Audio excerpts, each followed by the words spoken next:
If you're watching this video right now, you're probably wondering, what is Mary Lotus's story, her journey? Well, I got you. I'm here to share all about that today. I'm so excited to let you know how far that I've come and where I'm at currently. My journey goes really far back, like childhood far back. I have a lot of different pieces to my story, and then as I get closer to my decision to change my life for the better, there's a couple of triggers that all built up to me making the final decision for massive changes. That childhood. I was an overweight child. First time I was told that was in a routine checkup with my doctor. From there, I had an aunt who was, well, she still is, I believe, a nutritionist. She went the whole food pyramid route with me. From there, my family decided to try to live a healthier lifestyle. They did a bunch of different diets that, honestly, as a kid, you're like, I don't want to do this, but you had to because that's what your parents were doing. They're the ones supporting you and getting you all the food and things. From there, slowly started to eat healthier, still really not caring too much because, hey, I'm a kid. Like, I want to live my life and eat what other kids are eating and not feel like I'm on a diet as a kid. I was also an active kid. My story is super surrounded by dance. Grew up as a dancer, started when I was 3. I started taking tap ballet classes as a little kid. Throughout my years, I've done literally all of these styles that I can think of. I mean, there's a ton, but like studio styles, jazz, tap, ballet, modern, contemporary, lyrical, improv, choreography, hip hop, all the things. I was a competitive dancer for many years, both on rec and the very competitive teams. That's where a lot of my, I guess you can say, trauma, my challenges in health and fitness came from. First and foremost, when you're in the competitive world, there's this ideal body image that the dancers believe they need to look like when they're up on the stage competing for that top title award for their team, their squad, their studio. You have to not have an ounce of fat on you. You gotta have those abs and just look really fit. And I was never that kid. I was the kid who always got put in the costumes that covered up all of your skin. I was also the kid that was very much more developed than the other kids on my team. I had acne all the time. I got picked on. I got picked on from being a tomboy, always chilling with the dudes. Like, I honestly loved being an active kid. I got picked on for covering up my acne with makeup. I got bullied a lot, to be honest, for my weight. I got picked on for what I took to lunch once I started to be more aware of what I was eating. I wasn't eating like the other kids that I sat with who were eating ham and cheese sandwiches and pizza and mac and cheese and all this other processed food, and my family was trying to be more healthy, so I had like healthy wraps or salads, vegetables, fruit for lunch, water, like not a lot of processed foods. And other kids around me did have that processed food life, and I got bullied for that a little bit in my life. Now, yes, I was also active, as I mentioned. Being active, what in the world was my active lifestyle besides dance? I was on swim team. I did cross country for a little bit.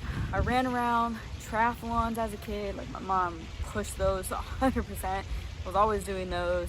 As a family, we were running like the Christmas Santa runs, the Thanksgiving runs, all those. Kickball, played in the neighborhood with the kids, football, not really basketball. Nobody really had a basketball hoop. A lot of football, a lot of kickball. Then, as I got into high school, I decided to go for a weight training class where we were getting advice from a personal trainer who was in charge of the entire program. He was helping us learn how to work the weight room. How do we use that? How do we use the weights? How do we achieve results? and was giving us nutrition advice. And honestly, it was a lot of good information and I learned a lot, but I never really felt like I truly understood how to actually eat for my goals. Like I was told, okay, like I should eat this, this, and this, which was the brown rice, veggies, and carbs, and chicken, and all this stuff. And I was like, okay, thanks, like I'm going down this route, but like I don't really feel like I'm doing much. I did lose a little bit of weight, but it wasn't something that was consistent nor sustainable for my life. Then I started to get a gym membership. Well, my parents got me that. And I was going to the gym, doing what I learned from high school, as well as whatever I found online on Pinterest, those little fitness challenges, as well as those food suggestion, cute little pictures that are like, eat this, not that. Drink this, not that. Oh, here's a little detox thing, do this. Yeah, no, that didn't work. Especially going to the gym on my own. You want to know a little bit about my gym life? I was a crazy person. When I started to go to the gym, I was on the I'm gonna get these results and prove him wrong vibe. Yeah, so here's the synopsis of that. Wake up, hit a home workout, then go run around my neighborhood for about 2 to 3 miles depending on the day. Then I would come home and eat. I would pack a lunch, snacks that I needed for work for that day. Then I'd go to the gym. I'd be in the gym for around 2 to 3 hours, depending on if I was going to swim at the gym or if I was going to go swim at work. Side note, I was a lifeguard, then a swim instructor, then a lifeguard swim instructor, and a manager of aquatic facilities out in North Las Vegas. When I was in the gym, I would then run around. I would go to the squat rack, bench press, dumbbells, certain machines to work certain muscles depending on the day. Then I'd go to the elliptical machines or the stair stepper machine. Yeah, I'm not done. Then I would go to the core section of the gym. Then I would do a core circuit that I found online. Then if I had time, I'd go swim for about 500 to 1,000 laps in the pool.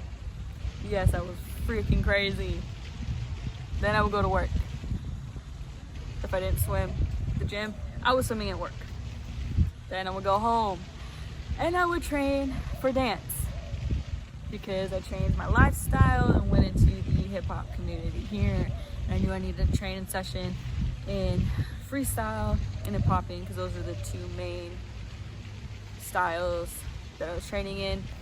As I was going through all that, I eventually went back to college, ended up staying in Arizona, and was working out at school and running and doing the home workouts while I was living on campus. Was swimming once they built a pool on campus. I was also dancing as well outside, which included private lessons, taking classes, ciphering battles in the club, catching the cipher. And I'm not done. I was also an aquatics manager / schedule for a third-party lifeguarding company in Arizona, which had me under a lot of stress, anxiety, worry, up all hours of the night, fixing schedules and making sure everything was running smoothly and attending to my supervisor, literally at hours of the night that I should not have been working. It was crazy. I'm gonna leave it at that. Very draining. On top of that, I was this college student full time. I was doing all of the things. College student full time for a bachelor's degree in psychology, minor in dance education. I was dancing outside of school as well, battling ciphering, taking classes, private lessons, sessions, and working my job as a manager / scheduler for the aquatics facility that I was running. I also was dealing with a lot of emotions around me. Parental lack of support for the life direction that I decided later on to choose was dance. I was also in a long distance relationship at the time that was slowly but surely ended up coming to a halt with the job that I had. I ended up getting a demotion, and that was my end all be all of I needed to get my life together because I was drinking and smoking weed so much so that my body was having a reaction to it. I knew that if I was gonna do anything with my life with dance, I needed to make the change. I could no longer continue going out to the clubs, smoking weed every day, drinking to numb out the emotions around me that I was experiencing from a lot of darkness from friends who were going through, just to keep it at suicidal experiences, myself not dealing with how that made me feel, the relationship that ended, the demotion in my job, all the things were just catching up to me, life in general too. I finally decided, after that demotion, going to a dance little, I wouldn't say event, a dance like get together to set up the remaining little tidbits that were needed for a jam that was going on the next day. Sat there, submitted my enrollment form, and that's how I became a coach. And the reason why I decided to join was because I knew that I needed to focus on self-love, and I wanted to feel better as I moved and created movement in my dance. Lo and behold, I was actually told that I needed to focus on myself from my past significant other, but I was being very, very stubborn and didn't want to listen to him. I honestly thought I could do all the things, and look where that brought me. Brought me down a downward spiral. I realized it later on that I needed to work on me. And that's how I decided to change my life. And that's how I'm a coach. Here to change your life, help you move freely in your art, in your life, in your dance, and help you find that self-love. I'm so excited to get to know you and connect with you. I can't wait for you to be part of Flow Move Shift, my ongoing boot camp, or come along this journey and be a coach with me and make massive movements in our dance communities around the world. Talk soon. Bye.